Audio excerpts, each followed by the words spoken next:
Hello everyone and welcome back to the channel. Today I'm going to show you how to set up a WeChat wallet even if you don't have a Chinese bank account. This is especially useful if you want to use WeChat for payments while traveling in China or sending money internationally. First, download the WeChat app on your phone and log in or create an account. When you open the app, go to the Me tab. On international versions, you might not see the wallet option right away. Some people have tried changing the app language to Chinese and back, but results are mixed.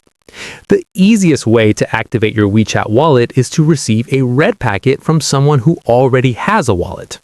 Red packets are basically small peer-to-peer gifts, and the amount can be as little as a few cents.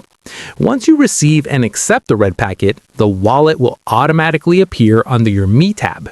Now you can try to add a bank or credit card. WeChat does support cards like Visa, but in many cases, it may not let you use the card for payments.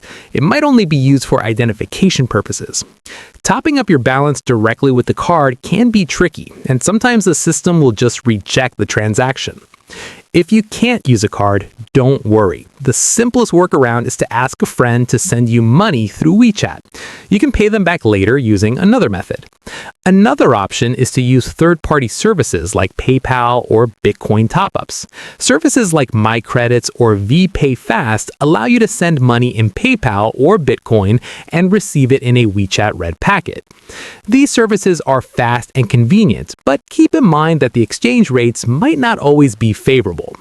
Once your wallet is activated, you'll see it under your Me tab, and you can start using it to receive payments, send red packets, and explore other WeChat payment features.